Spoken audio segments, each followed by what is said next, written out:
dan menyegarkan ya bermain salju sambil seluncuran. Anda bisa bermain salju layaknya di luar negeri di salah satu wahana yang ada di Bogor, Jawa Barat.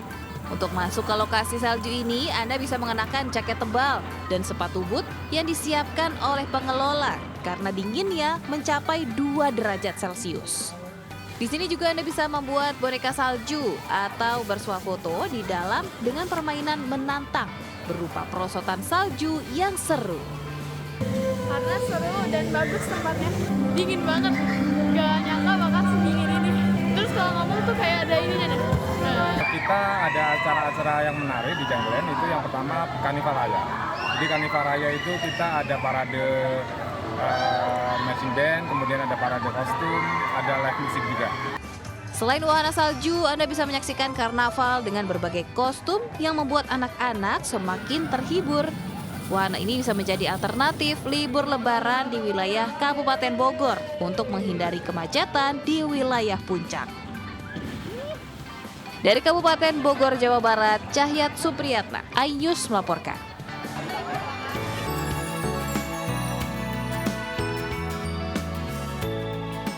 Pernah nggak sih bayangin sensasi rasa pedas sambal dicampur dengan manisnya buah stroberi? Pasti rasanya lezat nih. Buktinya di resto yang ada di kawasan Tasik, Jawa Barat ini tak pernah sepi pengunjung, apalagi di momen liburan. Di rumah makan Asep Stroberi menyajikan beragam makanan dan minuman berbahan dasar buah stroberi. Tak hanya itu, ada juga masakan khas Sunda, nasi liwet, lengkap dengan lauk ayam dan ikan peda, lalapan, serta sambal stroberi yang pasti lezat. Sambalnya enak, terus udah itu kita nggak repot, menunya tuh ada paket-paket gitu kan. Jangan kita nih berlima, ambil paket berlima gitu, paling tambahin apa. Rumah makan ini menawarkan konsep ruang terbuka dilengkapi dengan kolam ikan yang memberikan kesan sejuk ditambah pemandangan alam yang memukau. Untuk Anda yang penasaran, harga makanan di sini dibanderol mulai dari Rp65.000. Kalau buah stroberi itu kan identik buah yang memang bisa dibilang terkenal ya. Jadi kita padukan buah stroberi sama Sunda biar lebih gampang diingat gitu. Jadi gimana pemirsa? Penasaran mencicipi kuliner khas Sunda yang dipadu dengan buah stroberi? Dari Tasikmalaya, Jawa Barat, Muhammad Zulhilmi, Guntur Zulkarnadi, Sadu Santo, iNews melaporkan. Ya pemirsa, informasi pertama kami awali dari penyerangan kantor sekretariat oleh sekelompok ormas viral di media sosial.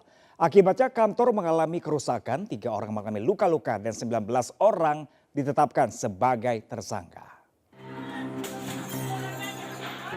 Situasi mencekam di gedung sekretariat Ormas yang berlokasi di Blok Jagal, Kelurahan Karanganyar, Kecamatan Subang, Kabupaten Subang, Jawa Barat.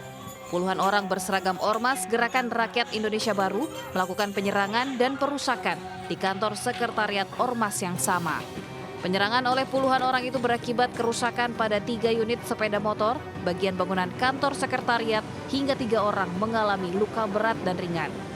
Dari hasil penyelidikan polisi, penyerangan kantor diduga dipicu oleh ketidakpuasan terhadap kepengurusan baru. Kelompok yang dipimpin oleh saudara Karnedi tersebut tiba di TKP tanpa dikomandoi. Beberapa anggota yang dipimpin oleh Karnedi melakukan pengerusakan terhadap gudang atau bangunan yang menjadi sekretariat salah satu LSM.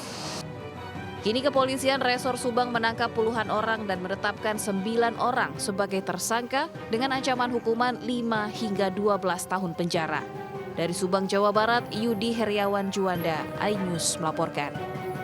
Sementara itu pemirsa, puluhan siswa kelas 12 SMA Negeri 2 Maumere, Kabupaten Sika, Nusa Tenggara Timur dipulangkan saat hendak mengikuti ujian akhir. Hal ini terjadi lantaran siswa menunggak iuran Rp50.000. Di luar sini kenapa? Kendala di uang sekolah. Uang sekolahnya berapa? Lagi 50. 50.000 atau 500.000? Sebuah video yang viral di jagat maya memperlihatkan seorang siswi kelas 12 SMA Negeri 2 Maumere, Kabupaten Sika, Nusa Tenggara Timur mengaku dipulangkan saat hendak mengikuti ujian akhir. Ia pun mengaku terpaksa tidak dapat mengikuti ujian akhir sekolah pada hari pertama. Ia baru mengikuti ujian jika melunasi iuran komite sekolah sebesar Rp50.000.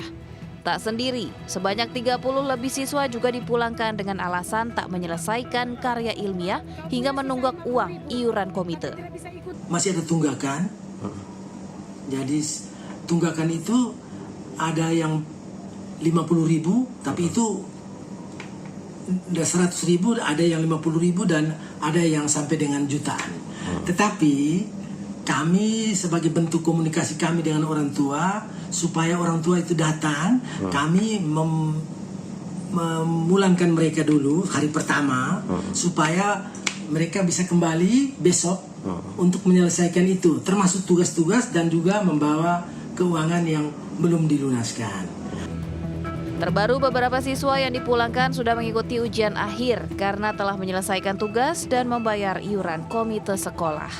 Dari Sika, Joni Nura, iNews melaporkan.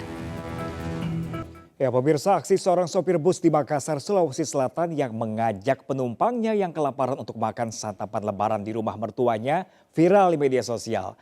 Atas tindakan terpujinya, sang sopir mendapatkan ganjaran donasi hingga 100 juta rupiah dari warganet.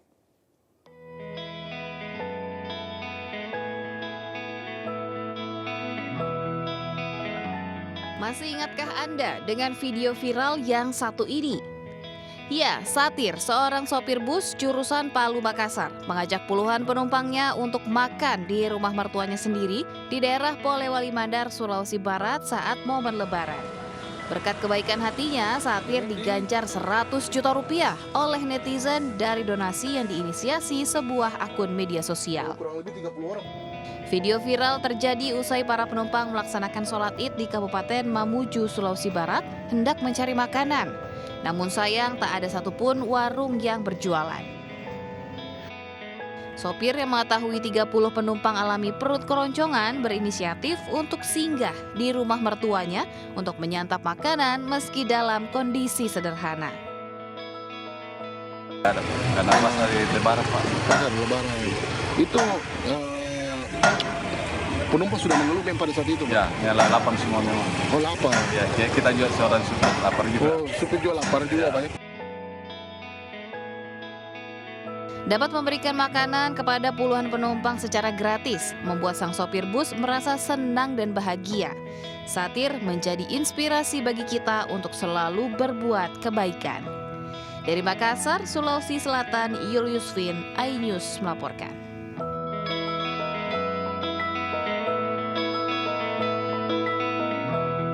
Ya pemirsa, diduga karena kurang waspada, sebuah minibus yang dikendarai seorang lansia tercebur ke dalam waduk di Kebayoran Lama, Jakarta Selatan.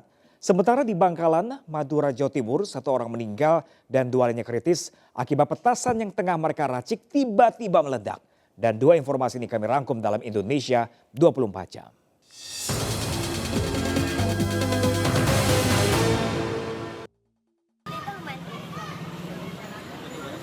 Petugas Dinas Pemadam Kebakaran Jakarta Selatan bersama Dinas Perhubungan Kecamatan Kebayoran Lama terpaksa mendatangkan kren untuk mengevakuasi mobil milik warga yang tercebur ke dalam waduk di Perumahan Pekerjaan Umum Pasar Jumat Kebayoran Lama, Jakarta Selatan. Diduga sang lansia kurang konsentrasi saat mengemudi sehingga mobil hilang kendali dan terperosok ke dalam waduk. Ya pemirsa, seorang ibu rumah tangga di Kabupaten Maros, Sulawesi Selatan diperiksa polisi lantaran tega menganiaya anaknya yang berusia 6 bulan. Sementara di Depok, Jawa Barat viral di media sosial, seorang kasir toko roti menjadi korban pelecehan oleh seorang pria. Bayi berusia 6 bulan di Kabupaten Maros, Sulawesi Selatan ini dianiaya ibu kandungnya sendiri. Mirisnya, aksi kekerasan sang ibu direkam dan viral di media sosial. Menanggapi kejadian tersebut, sang ibu dipanggil polisi untuk mendalami motif dan kapan penganiayaan itu dilakukan. Pelecehan terhadap seorang kasir toko roti di Jalan Raya Mekarsari, Cimanggis, Kota Depok terekam CCTV. Pelaku datang seorang diri dan memeluk korban dari belakang. Pelaku diketahui seorang duda dan telah dimintai keterangan polisi serta memutuskan kasus diselesaikan secara damai. Di kota Bau-Bau, Sulawesi Tenggara, viral video seorang remaja kepergok merekam pengunjung wanita yang sedang berada di dalam toilet bioskop. Pelaku nyaris dihakimi massa, namun beruntung diamankan petugas. Petugas kemudian mengamankan pelaku serta korban dan kasus diselesaikan secara kekeluargaan.